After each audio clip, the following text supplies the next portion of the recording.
ద్వితీయోపదేశకాండం 7వ అధ్యాయం 6వ వచనం చదువుకున్నాం.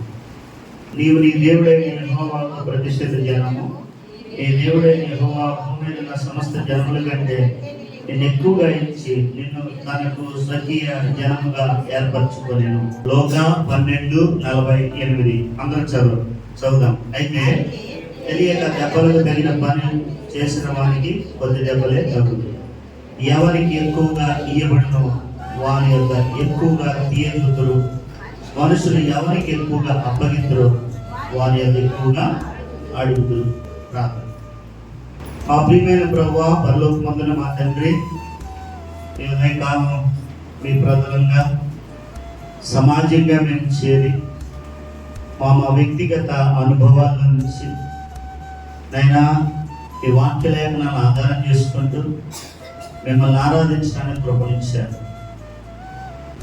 ఈ సమయంలో నీ పరిశుద్ధమైన దివ్య లేఖనాల్ని మరొకసారి అదే అంశాన్ని తలపోసుకుంటూ బల్ల కొరకాయ మేము ఆశపడుతున్నాము. మమ్మల్ని సిద్ధపరచండి. అభాగ్యుడు అయోగ్యుని దాసుని నీ వాక్యం ఇచ్చి నీ ప్రజల కొరకు బలపరచు ప్రభువా. అజ్ఞానిని అవేకిని మీరే నింపి నీ దాసుని బలపరచు. ప్రతి బలహీనత, అపరాధం, దోషం శిలువ రక్తంలో కడిగి మన్నించి నిలబెట్టమని కోరుతూ వాళ్ళ ఎందుకు స్వేచ్ఛగా స్వాతంత్ర్యంగా ధారాళంగా వచ్చుట కొరకై కృపనిమ్మని యేసు ప్రభు వారి పరిశుద్ధ నామములో ప్రార్థిస్తున్నాము తండ్రి. ఆమేన్. దేవుడు ఎవరో తెలుసుకున్నాము. అంత మాత్రమే కాదు, ఆ దేవుడు మన విషయమై ఏమి తలంపులు కలిగి ఉన్నాడో, ఏ ఉద్దేశాలు కలిగి ఉన్నాడో వాటిని ఉదయకాలం కలుపుకొస్తున్నాం. 3 ప్రాముఖ్యమైన విషయాలు ఉదయం ఇశ్రాయేలీయుల గురించి దేవుడు మాట్లాడినవి మనము ధ్యానించాం. 1, మీరు ఆయనకు ప్రతిష్ఠిత జనం. 2వది, సమస్త జనముల కంటే కూడా ఆయన నిన్ను ఎక్కువగా ఎంచాడు. ఇది చాలా విశేషమైన మాటగా నాకు అనిపించింది. ఏంటంట? సమస్త జనముల కంటే నిన్ను ఆయన ఎక్కువగా ఎంచాడు. 2, 3వది, మీరు ఆయనకు ఏమైనారు? స్వకీయ జనమై ఉన్నారు. అంటే సొంత ప్రజలు. స్వకీయ జనం అంటే అర్థమండి, సొంత ప్రజలు. మనము దేవునికి ఏమైనామంట? సొంత ప్రజలమై ఉన్నాం. నా గురించి చెప్పారు అనుకున్నప్పుడే నీలో స్పందన వస్తుంది. నా గురించి చెప్పబడింది, దేవుడికి నేనంటే తెలుసు, దేవుడు నన్ను ఎరుగును, దేవుడు నన్ను ఏర్పరచుకున్నాడు. అర్థమైందా? వ్యక్తిగతంగా మనము ఎరగలిగినప్పుడు చక్కటి ఆరాధన మనము చేయగలం. సంఖ్యాకాండం 23వ అధ్యాయం 21వ వచనం. యాకోబులో ఏ దోషం కనుగొలేదంట. చాలా యాకోబు ఏమో ఉత్తముడు ఏంటి కదా, పేరులోనే ఉందని వాళ్ళ అన్నయ్య దూషించాడు. ఇలా చేశాడు ఏంటంటే తండ్రి అన్నాడు. చూసారా? మామ ఇంటి కాడికి వెళ్తే అతను మెచ్చుకోవాలి, బావమర్దుల ముఖం చూస్తే అది బాలే. యాకోబు ఏమో ఉత్తముడా? కానీ దేవుడు ఏమంటున్నాడు చెప్పండి? యాకోబులో ఏ దోషము కనుగొని. నాకు ఇదే ఆశ్చర్యం. నా ప్రియురాల, నీవు అధిక సుందరిని, నీ యందు కళంకమేమీ లేదు. ఏం కళంకం లేదా? కానీ ఆయన దృష్టికి ఏ కళంకం కనబడలేదు. ఎందుకంటే నిర్దోషిగా తీర్చింది ఆయనే. ఆ నేరాలన్నీ మీదేసుకున్నది ఆయనే. ఆమె కొరకు, లేదంటే సంఘం కొరకు, లేదంటే వ్యక్తిగతంగా నీ కొరకు, నా కొరకు క్రయం చెల్లించింది ఆయనే. అందుకే మనల్ని నిర్దోషులుగా తీర్చేశారు. ఇది కూడా ఆశ్చర్యంగా ఉన్నారు. యాకోబులో ఏ దోషము కనుగొనలేదంట. ఇశ్రాయేల్లో ఏ వంకరతనము చూడలేదు. ఎంత వంకరోళ్ళు. ఎవరు వంకరోళ్ళ కాదా? కొంకరోళ్ళు. 40 సంవత్సరాలు ఆయన భోజనం ఇచ్చి, పానం ఇచ్చి, అగ్నిస్తంభం ఇచ్చి, మేఘస్తంభం ఇచ్చి, చెప్పులు ఆడకుండా, బట్టలు మాయకుండా పూట పస్తు లేకుండా ఇలా నడిపిస్తే ఏమన్నా కుదిరిగా నడిచారా? కానీ ఏమన్నాడు? యాకోబులో ఏ వంకరతనము ఏ దోషమును కనుగొనలేదు, ఇశ్రాయేలులో ఏ వంకరతనమైన చూడలేదు. పాపాలన్నీ ఎక్కడేసుకున్నాడంట? వీపు కనపడుతుందా? కనపడలా. ఆకాశమునకు భూమి ఎంత దూరమో, లేదంటే ఆకాశం ఎంత ఎత్తుకున్నావో మన పాపములను మనకైనా అంత దూరపరచు. మన పాపములను బట్టి మనకు ప్రతికారం చేయలేదు, మన దోషములను బట్టి ఆయన మనకు ప్రతిఫలము ఇవ్వలేదు. అంటే 103వ కీర్తన, మనందరి దోషమును అతని మీద మోపే. అందుకే అది కనబడలా. అంతేగాని నువ్వేదో నిర్దోషి అంటారు, కానీ నిర్దోషిగా ఆయన మనల్ని తీర్చాడు. అంతే. ఆయన అన్నాడు మన దోషాలు ఆయన మీద వేసుకొని ఈ వ్యక్తి ఇక్కడ నుండి నిర్దోషి. ఇప్పుడు మొదటి భాగంలో ఆయన అందరికంటే మనల్ని ఎక్కువగా ఎంచి మన నేరాలన్నీ ఆయన మీద వేసుకొని ఇప్పుడు మనల్ని నిర్దోషులుగా తీర్చాడు. ఇది మొదటి పాఠం. ఇప్పుడు రెండవది, బలయదుకు వచ్చే ముందు మనము అదే మాట చదువుకున్నాం. అందరికంటే, జనములన్నిటికంటే నిన్ను ఎక్కువగా ఎంచాడు అనుకున్నాను కదా. అలాగైతే ఇప్పుడు ఎక్కువగా నిన్ను ఎంచినప్పుడు నువ్వేం చేయాలి? నిన్ను ఎంత ఎక్కువగా ఎంచాడో అంత ఎక్కువగా నువ్వు ఆయన ప్రేమించాలి. లోకా 12:48.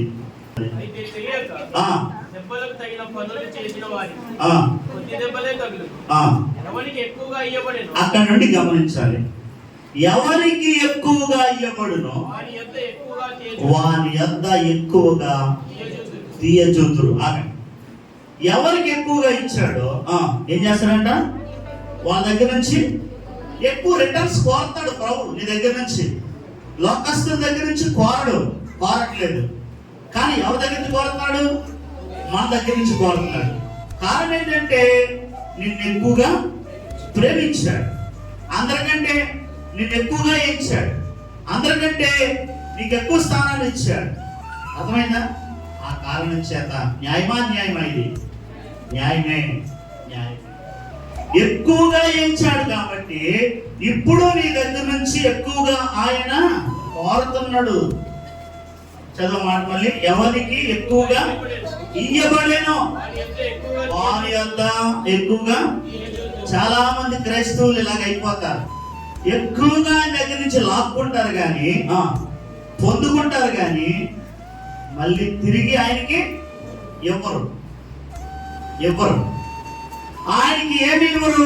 అది చూద్దాం తర్వాత.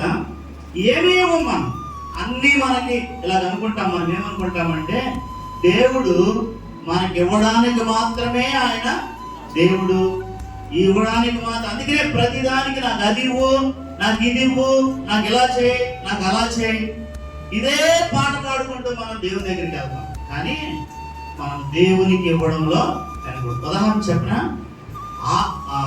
ఆదివారము మనం ఆయనకి ఇచ్చే దినం కదా. ఆరాధన ఏం చెప్పు? ఇవ్వడం.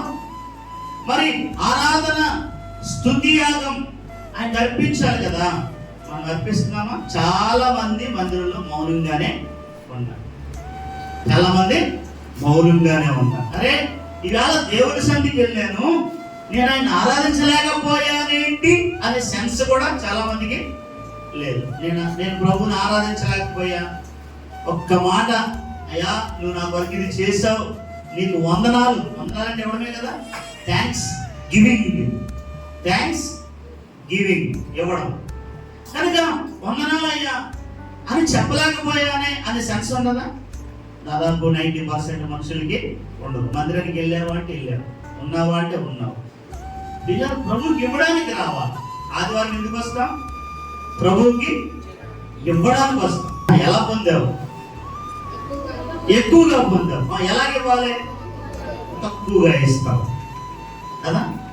ఒకవేళ ఇచ్చేవాళ్ళు ఉన్నా ఎలా ఇస్తారు?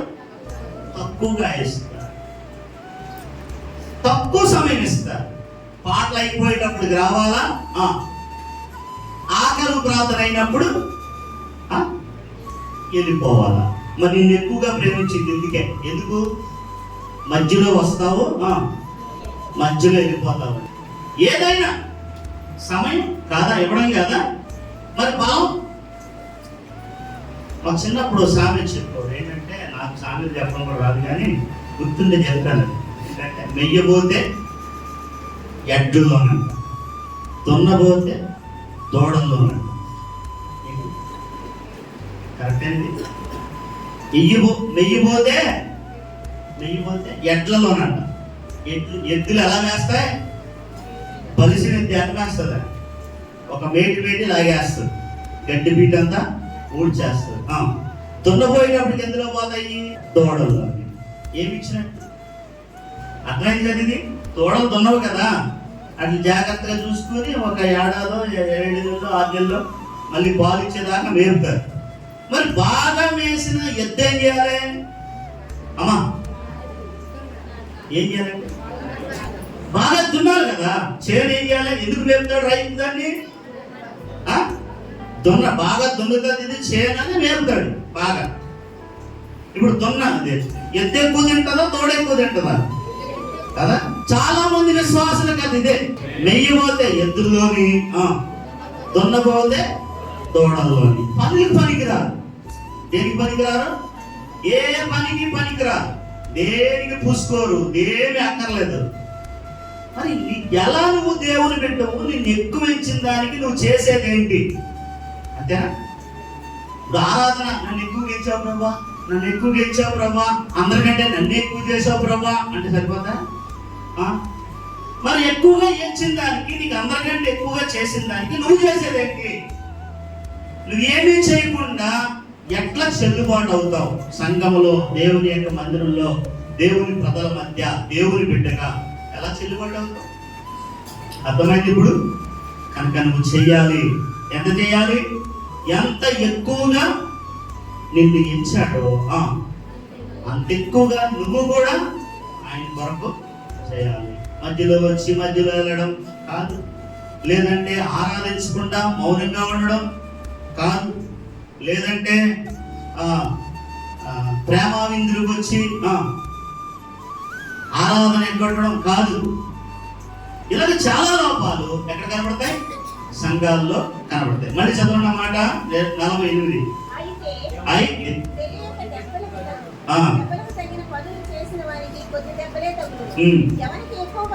అది ఇక్కడ ప్రభువే అంటున్నాడు ఏమని? ఎవరికి ఎక్కువగా ఇవ్వబడును. ప్రభు ఆశపడుతున్నాడమ్మా. ఏం చేస్తాడు ప్రభు? నీకు ఎక్కువగా ఇచ్చాను కదా, నువ్వు నాకు ఎక్కువగా ఇవ్వాలి. నిన్ను ఎక్కువగా ప్రేమించాను కదా, నువ్వు నన్ను ఎక్కువగా ప్రేమించాలి. నీ కొరకు నా ప్రాణమే ఇచ్చాను కదా, నువ్వు కూడా అలాగా నా కొరకు జీవించాలి. ప్రాణం ఇచ్చేటంతగా నీవు నా కొరకు జీవించాలి. ఇది దేవుని యొక్క ఉద్దేశం. ఎవరికి ఎక్కువగా ఇవ్వబడునో ఎక్కువగా తీయజుదురు. తర్వాత ఎక్కువగా అప్పగింతురు. అది ఎవరికి ఎక్కువగా అప్పగించాడో వాళ్ళ దగ్గర నుంచి మళ్ళా ఎక్కువగా అడుగుతాడంట. అడుగుతారు. పిల్లల ఇందులో న్యాయం ఉంది కదా, అదే న్యాయాన్ని ఈ ఉదయకాలం వాక్య లేఖనాల్లో నుండి మనం గమనిద్దాం. రండి లేఖనాల్లోకి వెళ్దాం. ఒక 3 తలంపులు మీ ముందు పెడతాం. పరిశీలన చేసుకోండి. మీరు అంత ఎక్కువగా ఉన్నారా లేదా అందులో తక్కువగా ఉన్నారా? ఇలా ఉంది. ఏముందంటే, త్రాసులో నిన్ను పెట్టినప్పుడు నీవు తక్కువగా కనబడింది. త్రాసులో నిన్ను పెట్టి ఎవరినన్నాడు ఈ మాట? పేరేం పేరు? బెల్షాసర్ అన్నాడు. నేను త్రాసులో నిన్ను పెట్టినప్పుడు నువ్వు ఎలా కనపడ్డావు? తక్కువగా కనపడ్డావు. కనుక నీ రాజ్యం ఏమైంది? విభాగించబడి మాదీయులకును పారసీకులకును పంచబడింది. చరిత్రలో ఏం జరిగిందో చెప్తాను. ఇది ఎప్పుడు చెప్పాడు? ఆ బంగారపు మందిరములో ఉన్న వస్తువులన్నీ వాడుకొని కర్ర, రాయి మొదలగు వాటితో చేయబడిన విగ్రహాలకు అర్పణలు అర్పిస్తూ వాటిలో ఏమంటారు మాదక ఏంద్రది ఏమంటారు, అదే మత్తు పదార్థాలు ఏమంటారు అట్లా పోసుకొని తాగుతా ఉన్నాడు. ఎవరు? బెల్షాస్సర్. అప్పుడు గోడ మీద ఒక చెయ్యొచ్చి రాస్తా ఉంది, ఏమనగా మేనే టేకల్ ఉపవాసం అని రాసింది. దాని అర్థం తెలియక గడగడలాడినప్పుడు దానియేలు రాబడ్డాడు. దానియేలు వచ్చి దాని అర్థం చెప్పాడు, నీవు త్రాసులు తక్కువగా కనబడుతుంది అంటే నీ రాజ్యం ఇవ్వాలి. ఇలా రాత్రి వీళ్ళు తిని తాగి తలుపులేటి మర్చిపోయారంట. దేనికి? ప్రాకారానికి తలుపులు అమర్చటము మర్చిపోయారు. మీరు వినండి, బైబిల్లో మాట స్పష్టంగా రాదు, ఆ రాత్రే అని ఉంది. ఏ రాత్రి? ఆ రాత్రే దేవుడు ఆ పగలు మాట్లాడాడు. ఆ రాత్రే రాజ్యం ఏమైపోయింది? బెల్షాస్సర్ చేతిలో నుండి హతుడాయను. చదవండి దానియేలు గ్రంథం 5వ అధ్యాయం. ఆ రాత్రి అందే కల్దీల రాజుకు బెల్షాస్సరు హతుడాయను ఉంది. ఇంకెప్పుడో కాదంట. ఏమయ్యాడు? ఆ రాత్రే హతుడాయను. తర్వాత వచ్చిన మాదీయుడు దర్యావేషు 62 సంవత్సరం వాడే సింహాసనం ఎక్కాను. ఆ రాత్రే వశపతి చేసుకున్నారు. అంటే వాళ్ళు చాలా దగ్గరికి వచ్చేసారు. కనీసం గవిని వేయబడినా వాళ్ళు యుద్ధం చేసే అవకాశం ఉండేదేమో. ఎవరికి? మాదీయులకు పారసీకులకు. వాళ్ళు నేరుగా వచ్చారు, రాజప్రసాదంలోకి వచ్చారు, అతన్ని చంపి రాజ్యాన్ని వశపరుచుకున్నారు. కారణం ఏం చేసి ఎలా ఉన్నాడు? తక్కువగా ఉన్నాడు. దేవుని యొక్క లెక్కకు ఎలా ఉన్నాడు? తక్కువగా కనపడ్డాడు. పిల్లరా, తక్కువగా కనపడద్దు. ఏ విషయంలోనూ కూడా మనం తక్కువగా కనపడదు. ఈ దిన భాగంలో మొదటి పాఠం ఏంటంటే, రండి, యోహాను సువార్త 21:15. వారు భోజనం చేసిన తర్వాత యేసు సీమోను పేతురును చూచి, యోహాను కుమారుడు అయిన సీమోను, వీరికంటే నీవు నన్ను ఎక్కువగా ప్రేమించుచున్నావా? అది మొదటి తలంపు ఏంటి? ఎక్కువగా ప్రేమించుట. వినండి, ఏమండి, ఏంటి? ఎక్కువగా ప్రేమించుట. దేవుణ్ణి ప్రేమించడం మాత్రం కాదు, దేవుడు ఏం కోరుతున్నాడంటే, ఏం కోరుతున్నాడు? ఇలా ఉంది, ఇలా అడగొచ్చు కదా ప్రభు, సీమోను, యోహాను కుమారుడైన సీమోను, నన్ను ప్రేమించుచున్నావా అని అడగొచ్చు కదా. ఆఫ్ కోర్స్ పేతురు ప్రేమిస్తూనే ఉండొచ్చు, కానీ ప్రభు కోరింది ఏంటి? ప్రభు కోరింది ఎక్కువగా ప్రేమించు, ఎక్కువగా ప్రేమించు. ఎవరికంటే? వీరికంటే. ఒక మాట, ఎందుకు పేతురునే పిలిచి అడిగాడు? ఎందుకు పేతురునే పిలిచి అడిగాడు? ఏదో యోహాన్నో, లేదంటే ఇంకేదన్నా యాకోబునో, లేదంటే ఇంకెవరున్నారు, ఆంధ్రేయనో, ఇంకా బర్తలోమాయినో, తోమానో అడగలేదు కదా ఈ మాట. ఇప్పుడు 6 వెళ్ళిపోయారు అక్కడి నుంచి. 21వ అధ్యాయం 2వ వచనం. సీమోను పేతురు, నతనయేలు, ఎంతమంది ఉన్నారు? 7 ఉన్నారు. ఎట్టన్నారా? ఎంతమంది ఉన్నారమ్మా? 7 ఉన్నారు. వినండి వినండి వినండి. 7లో దిదుమనబడిన తోమని అడిగాడా? అడగలా. నతనయేలు అడిగాడా? అడగలా. జబదీ కుమారుడు అడిగాడా? మరి పేతురుని ఎందుకు అడిగాడు? నేను జవాబు చెప్పాలి, నిద్రపోయి చెప్పాలి. పేతురికి ఎక్కువ స్థానం ఇచ్చాడు కదా. పేతురికి ఏమిచ్చాడు? అందరికంటే ఎక్కువ స్థానం శిష్యులలో ఎవరికి ఇచ్చాడు అంటే, ఎవరికి ఇచ్చాడు? పేతురికి ఇచ్చాడు. ఒక మాట, పేతురు కంటే కూడా ఆంధ్రేయ పెద్దోడు అంట. ఆంధ్రేయ ఎవరో తెలుసా అసలు? పేతురు యొక్క అన్న. అర్థమైందా? యోహాను యొక్క అన్న పేరు ఏం పేరు? ఇప్పుడు జబదయి కుమారులు అన్నాం కదా. జబదయి అనే ఆయనకి ఇద్దరు కొడుకులు. ఒక ఆయన యాకోబు, రెండో ఆయన యోహాను. బాప్తిస్మా యోహాను కాదు, శిష్యుడైన యోహాను. వింటున్నారా? వీళ్ళిద్దరు అన్నదమ్ములు. అలాగే అంద్రియ, పేతురు అన్నదమ్ములు. మీరు చదువుకోండి. మొదటి అధ్యాయంలో యోహాను సువార్త 1వ అధ్యాయంలో ఈ మాటలు ఉన్నాయి. బైబిల్ పండితుల ప్రకారం పేతురు కంటే అంద్రియ పెద్దడు. కానీ స్థానం ఎవరికి ఇచ్చాడు దేవుడు? ప్రభు పేతురుకి ఇచ్చాడు కదా. బైబిల్లో సువార్తలన్నింటిలో ప్రభు తర్వాత మనకి ఎక్కువ కనబడేవాడు ఎవరు? పేతురే. ప్రభు శిష్యుల్లో ప్రథముడిగా ప్రాముఖ్యత కలిగిన వాడుగా కనబడేవాడు పేతురే. అలాగే 16వ అధ్యాయంలో ప్రభువుని గురించిన ప్రత్యక్షత కలిగిన వాడు కూడా ఎవరు? పేతురే. అదా మీరేం చెప్పుకుంటున్నారు నన్ను గురించి అని అంటే ఏమన్నాడు? నీవు సజీవుడకు దేవుని కుమారుడైన క్రీస్తువు అన్నప్పుడు ప్రభు ఏమన్నాడు? పరలోకమందున నా తండ్రియే నీకు దీన్ని బయలుపరిచాడు, మనుషులు ఎవరు. కనుక పరలోక దర్శనం వచ్చింది. ఆ ప్రభుని గురించిన తేటైన దర్శనం పొందినాడు. అలాగే ప్రతి పనిలోనూ ప్రాముఖ్యుడిగా ఎంచబడినాడు పేతురే.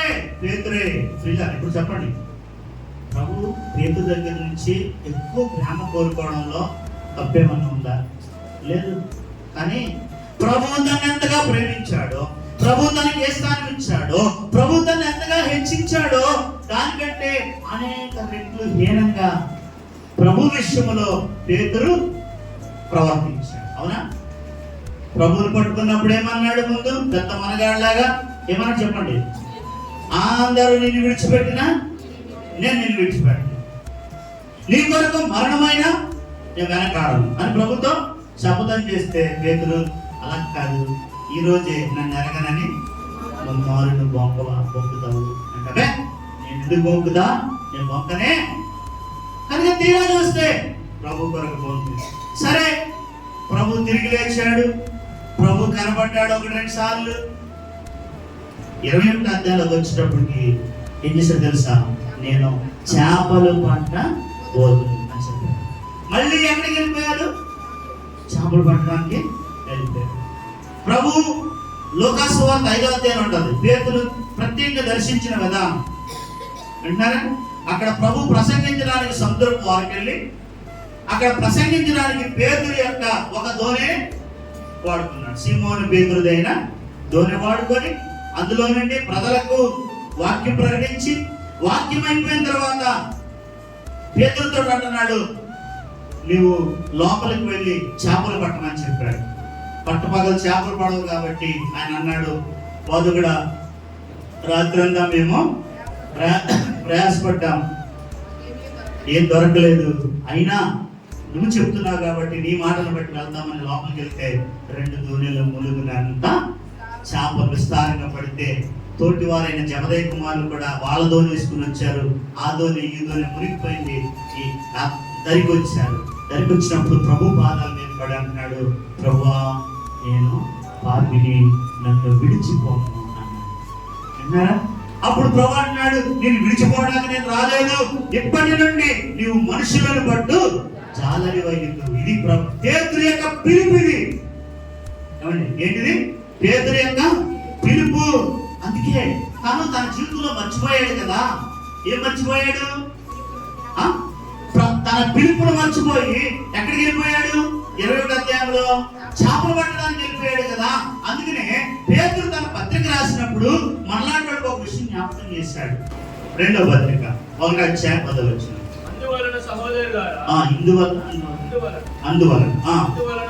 అందువలన సహోదరులారా ఏమని చెప్తున్నాడు? ఇప్పుడు మనకి ఏమని చెప్తున్నాడు? మీ పిలుపును, మీ ఏర్పాటును నిశ్చయం చేసుకోండి. ఎందుకంటే వెనకాల కథ ఏంటి? తన జీవితంలో తనేమయ్యాడు? తొలగిపోయాడు, తప్పిపోయాడు, దూరం అయ్యాడు. కనుక మళ్ళాటోళ్ళకి పత్రిక రాస్తూ ఏమన్నాడు? మీ పిలుపును, మీ ఏర్పాటు సోదరి మర్చిపోకూడదు. సరే, ఇప్పుడు మన పాఠం ఏంటంటే, ఇక్కడ ఇంతమంది ఉంటే పేతురుని పిలిచి అంటే ఇదంతా ఈ కథ అంతా చెప్పాలా నేను 21వ అధ్యాయంలో మళ్ళా దర్శించాడు. అలాగే ఎలాగా? లోక 5వ అధ్యాయంలో దర్శించినట్టే మళ్ళా 21వ అధ్యాయంలో తప్పిపోయిన పేతురును దేవుడు కలుసుకొని, పేతురు వీరందరికంటే నీవు నన్ను ఎక్కువగా ప్రేమించున్నావు. నేను ముందుకెళ్ళినా మనం ప్రేమించాలి. ప్రేమించడం మాత్రమే కాదు, ఏం చేయాలి చెప్పండి? ఎలా ప్రేమించాలి? ఎలా ప్రేమించాలి? ఎక్కువగా ప్రేమించాలంట. పిల్లరా, అనేక సార్లు నేను జ్ఞాపకం చేయడం మీకు, ప్రభువుని ప్రేమించడంలోనే మనం తప్పిపోతాం. అర్థమైందా? ప్రభువుని ప్రేమించడంలోనే తప్పిపోతున్నాం. అలాంటప్పుడు ఇంకెక్కువగా ప్రేమించడం అనే ప్రశ్న ఏముంది? వాస్తవానికి మన జీవితాలు మనం జ్ఞాపకం చేసుకుంటే ప్రభువు కంటే ఎక్కువగా వేటిలో మనం ఇంకా ప్రేమిస్తా ఉన్నాం.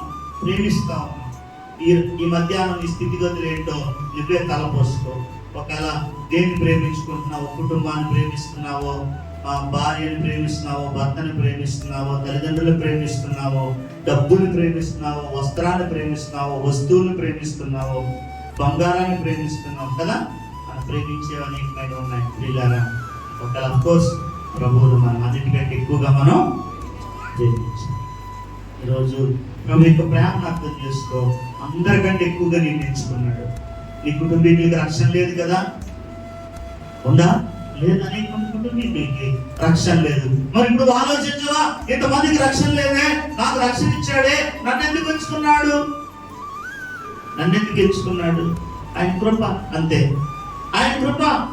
నీ ఇరుగుపొరుగు వారికి రక్షణ లేదు కదా, వాళ్ళందరి మధ్య నీ ఇల్లు ఎందుకు విశ్వాస గృహంగా ఉంది? నిజం. అనేక మంది చుట్టుపక్కల వారికి రక్షణ ఉండదు, నీ ఇంటికి మాత్రం రక్షణ. అంటాడు జక్కయ్య ఇంటికి ఏమొచ్చిందంట? రక్షణ. నేడు ఈ ఇంటికి ఏమొచ్చింది? రక్షణ వచ్చింది. చుట్టుపక్కల అనేక గృహాలకు రక్షణ లేదు. అప్పుడప్పుడు అనుకుంటాం, అరే మేమెందుకు ఇలాగా ఒంటరిగా ప్రభువుని. నిజమే, నువ్వు అలా ఒంటరిగా ప్రభువుకి దీపస్తంభమై సాక్ష్యస్తంభమై ఉండాలని నీ కుటుంబాన్ని ఉంచుకున్నాడు. నువ్వు అలా ప్రేమించాలి కదా. మరి ప్రభుని ప్రేమించలేకున్నాం. ఇలా ప్రభుని ప్రేమించాలి. ప్రభు అంటాడు చూడండి, మత్తయి సువార్త 10వ అధ్యాయం 36 వచనం. శత్రువులందరూ చూడండి, ఇక్కడ అంటున్నాడు, ఏమంటాడు? తండ్రినైనను తల్లినైనను ఏమంటాడు? ఎక్కువగా ప్రేమించడం అంట. అనేక సార్లు మనం ఎవరిని, మన వాళ్ళని మనం ఎవరికంటే ప్రభువుని ప్రేమించలేదు చెప్పట్లేదు. ఏమంటాడంటే ఎక్కువగా ప్రేమించేవాడు. చదవండి, ఏముందా? తండ్రినైనను తల్లినైనను నాకంటే ఎక్కువగా ప్రేమించేవాడు. ఒక కఠినమైన మాట ఉంది అక్కడ. ఏమన్నాడు? నాకు పాత్రుడు కాడు. అంటే అర్థం ఏంటి? నీ తల్లి కంటే, నీ తండ్రి కంటే ఎవరిని ఎక్కువగా ప్రేమించాలి? ప్రభువుని ప్రేమించాలి. నీకున్న వాటి కంటే, నీకున్న వారి కంటే ఎవరిని ఎక్కువ ప్రేమించాలంట? ప్రభువుని ప్రేమించాలి. మా అంకులు మాకు పాఠం ఏర్పడే అవసరం ఉన్నప్పుడు ఏమనివాడంటే, ఇద్దరిని సాదృశ్యంగా చూపించేవాడు. ఒకడు దావీదు, ఒకడు దావీదు. రెండో వాడు ఎవరంటే యోనాతాను.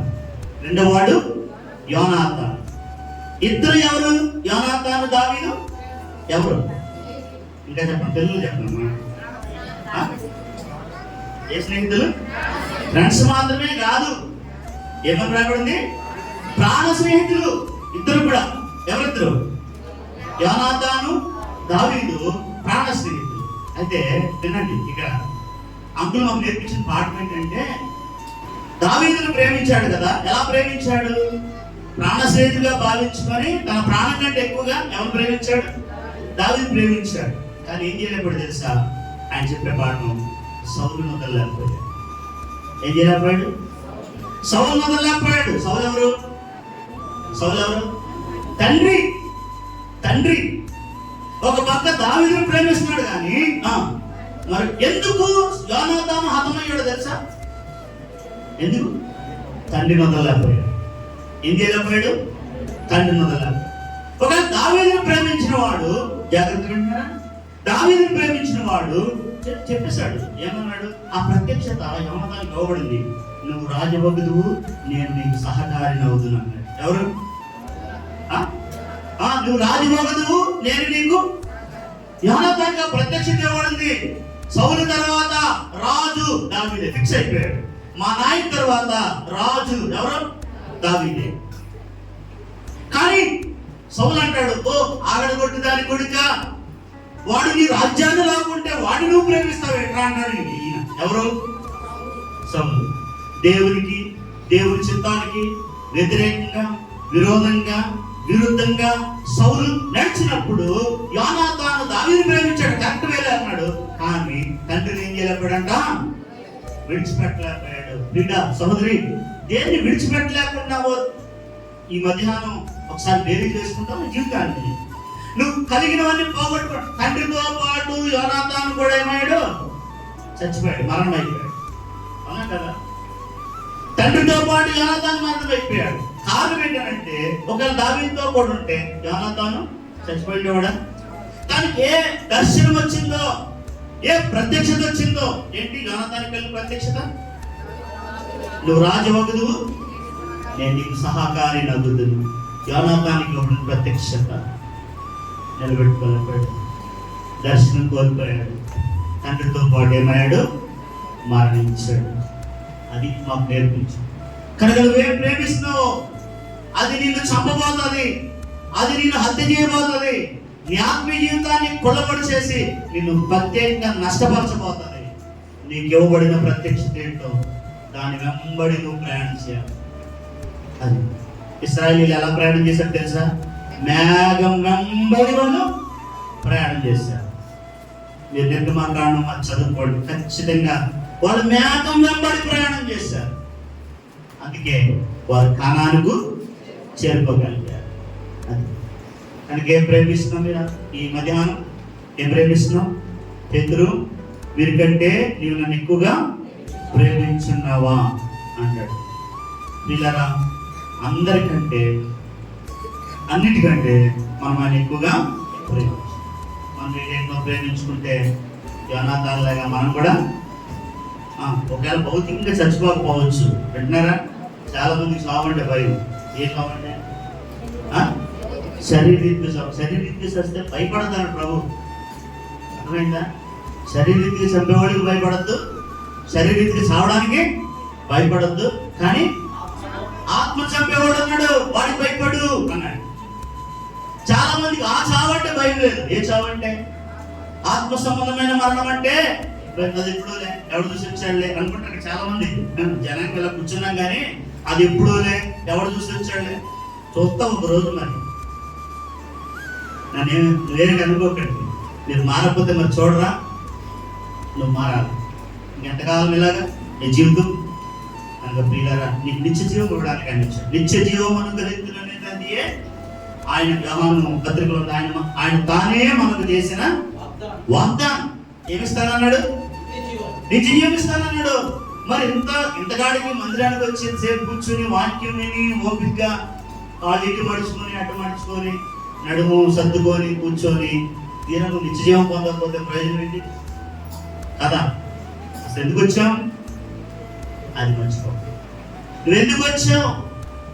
రండి, లోకాసు 7వ అధ్యాయంలో 40వ వచనం. అందుకు యేసు, సిమోను, నీతో ఒక మాట చెప్పాలనున్నానయ్యా. అంటే ఈయన భోజనానికి పిలిచాడు. ఎవరిని? ప్రభు. ఎవరైనా? ఆయన పేరు సిమోన్. ఉపమానం చెప్తున్నాడు.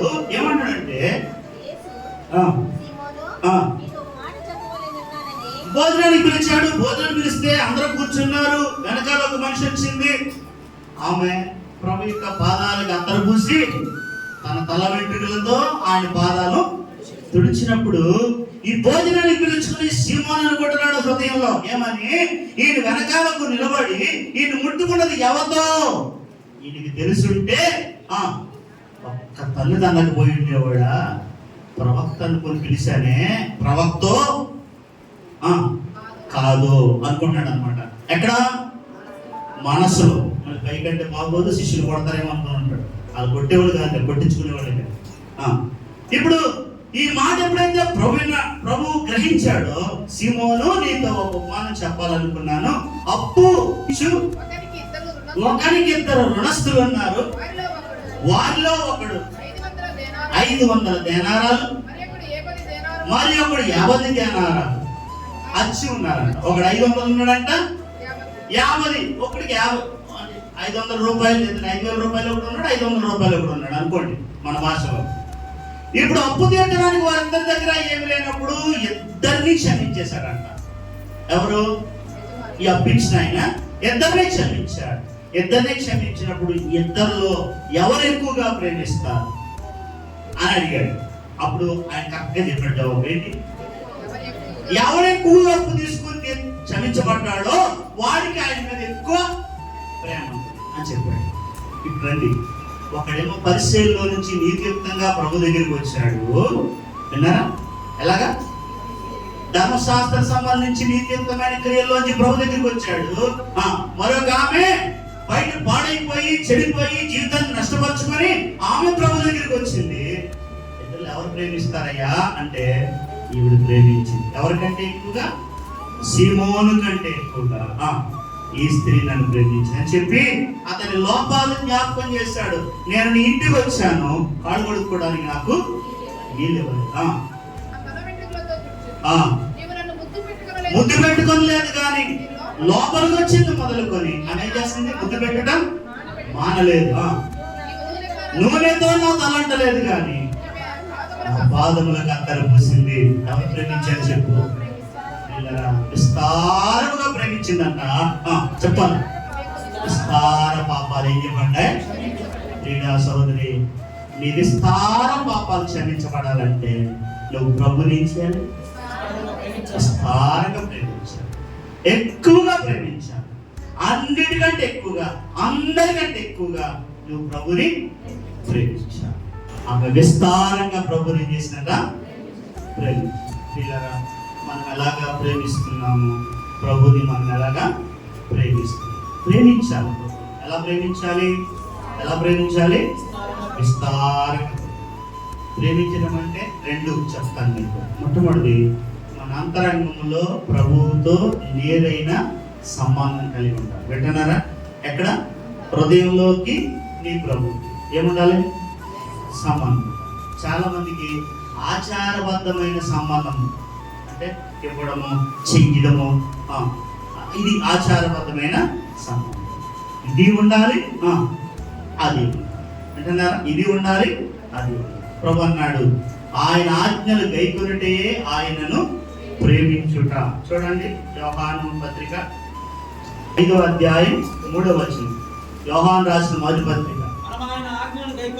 మనం ఆయన ఆజ్ఞలను గైకొనుటే దేవుణ్ణి ప్రేమించుట. ఆయన ఆజ్ఞలు ఎలాంటివి కాదంట? భారమైనవి. ఆజ్ఞలు ఏమన్నా భారంగా అనిపిస్తున్నాయా?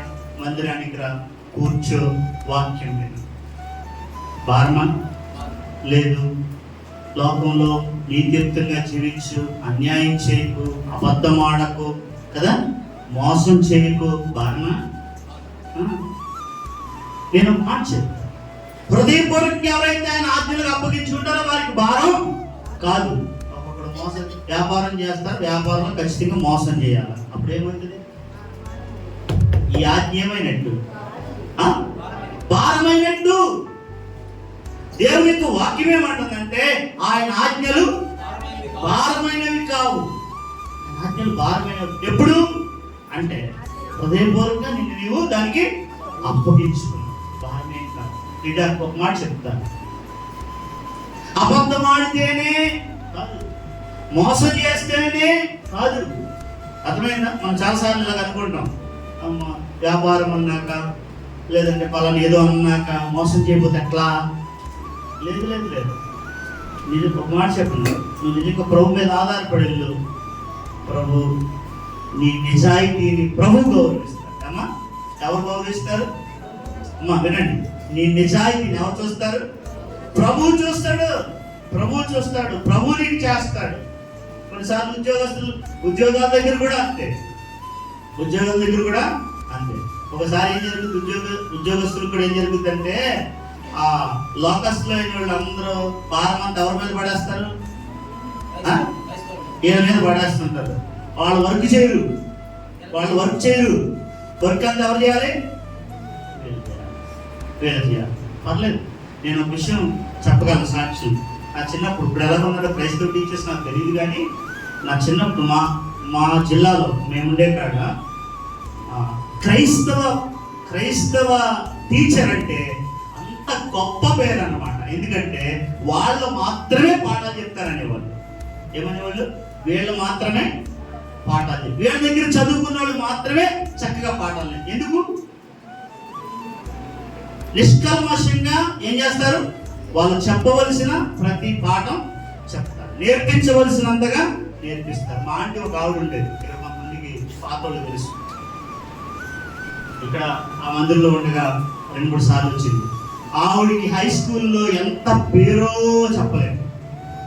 హెడ్ మాస్టర్ బ్రాహ్మణ్. ఈవిడ ఎంత గౌరవిస్తాడో, ఎంత ప్రేమిస్తాడో, ఎంత మన్నన చేస్తాడో ఆవిడ్ని. కారణం ఏంటంటే ఆవిడ దగ్గర చదువుకున్న పిల్లలు అంతా బాగా నేర్చుకుంటారు. ఆవిడ రైటింగ్ చూస్తే, మిషనరీ స్కూల్లో చదువుకుంది ఆవిడ రైటింగ్ చూస్తే ముత్యాలే. ఆవిడని అలాగ ఆపించి ఈ ఏం వర్క్ అంటారు, నాన్ టీచింగ్ స్టాఫ్ చేస్తారు కదా, ఆఫీస్ వర్క్లో ముఖ్యమైనవి ఏమైనా రాయాల్సి ఉంటే మేరీరత్నం గారు రండి అని చెప్పి పిలిపించి ఆవిడకి అప్పించి రాయించుకుని పిల్లరా. మరి దినాల్లో ఉన్నదో లేదో నాకు తెలియదు, కానీ బయట క్రైస్తవులు నిజాయితీకి పెట్టింది వాళ్ళు ఎక్కడ చేసినా, ఏ పనిలో టీచర్స్ అనే నాకు తెలిసింది అదే. టీచర్స్ అనే కాదు, ఏ డిపార్ట్మెంట్ లో ఉన్న క్రైస్తవుడు నిజాయితీకి పెట్టింది పేరు. ఇటీవల హెబ్రోన్లో ఒక ఆయన చనిపోయాడు. ఏ పేరు? మన వారు ఎవరు చూడలేదా? ఎఫ్సిఎస్ పీటర్స్ అని విన్నారా? పేరు విన్నారా? ఎఫ్సిఎస్ పీటర్స్ ఆయన పేరు. ఇటీవల చనిపోయాడు. ఆయన రాజశేఖర రెడ్డి దగ్గర సిఎస్ గానో దేనిగానో పనిచేశాడు. రాజశేఖర రెడ్డి దగ్గర. ఆయన హెబ్రోన్ బిలీవర్. ఆయన హెబ్రోన్ ఎవరు కడప అయింది, కడప మన బేర్షెబా మందిరం. ఆయన గురించి మురళి అని ఇటీవల ఒక యూట్యూబ్లో, ఆయన ఐఏఎస్ ఆఫీసరే. ఆయన ఎంత మంచి సాక్షి ఇచ్చాడు తెలుసా? ఒక్క పైసా లంచం ఉండకుండా పెద్ద పెద్ద హోదాల్లో ఉండి ఎలాగా ఒక్క పైసా లంచం ఉండకుండా. ఒకసారి పెద్ద పెద్ద హోదాల్లో ఉన్న వాళ్ళకి లంచం తీసుకోకపోతే ప్రాణాల మీదకి వస్తారు తెలుసా? మీకు కొంతమంది తెలిసే ఉంటారు. లంచాలు తీసుకోకపోతే దేని మీదకి వస్తుంది? లంచం తీసుకొని వాడు అనుకున్న పని వాడికి అక్రమంగా చేసి పెట్టేస్తే వాడు మాట్లాడి వెళ్ళిపోతాడు, పైగా డబ్బులు వస్తాయి. కత్తి మీద సాము అన్నమాట. అయినా నిజాయితీ ఉన్న వాళ్ళు ఎంతో మంది ఉన్నారు. ఇది కాదా ప్రభువుని ప్రేమించడం అంటే? చెప్పండి, ప్రేమించడమేనా? నా ఆజ్ఞలను యోహాను సువార్త 14:21.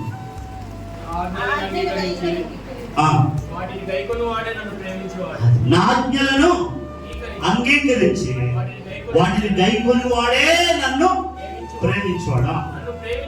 నన్ను ప్రేమించువాడు నా తండ్రి వలన ప్రేమింపబడును. చూడండి, నేను వాడిని ప్రేమించి వానికి నన్ను నేను కనపరుచుకుందనని ప్రభు చెప్పారు. కనుక ప్రభువును ప్రేమించడం. ఇంకొక మాట ఈ టాపిక్ లోకి ఎలాగొచ్చాం కాబట్టి, ప్రేమించడం వలన, ప్రభువును ప్రేమించడం వలన 2 ప్రాముఖ్యమైన ఆశీర్వాదాలు కీర్తనలో చదవాలండి. అతడు నన్ను ప్రేమించుచున్నాడు కనుక నేను అతనిని 91:14.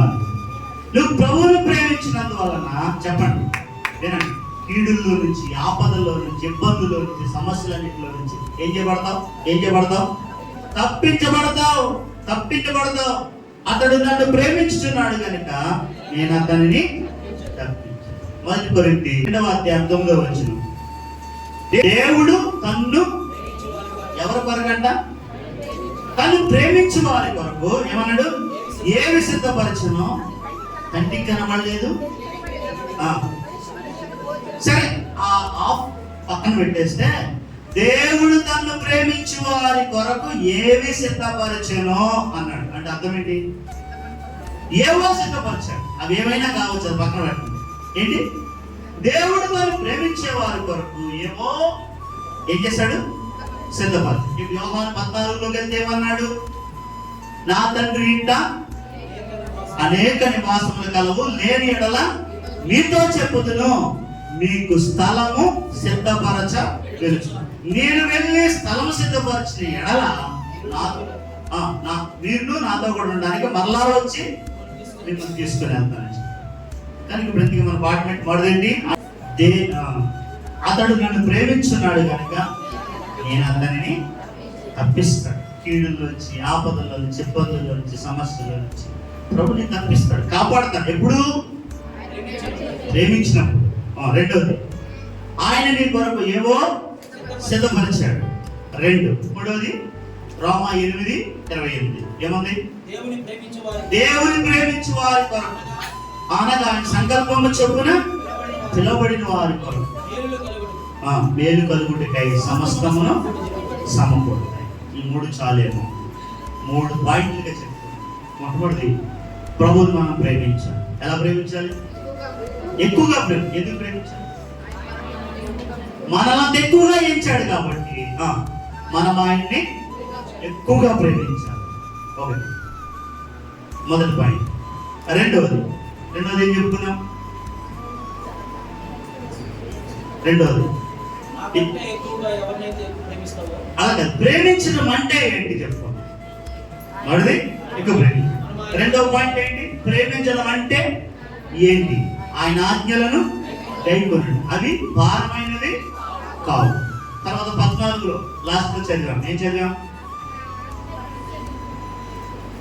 యోహాను సువార్త 14లో 21 అనుకుంటా. ఒకసారి జ్ఞాపకం చేయండి నాకు. 14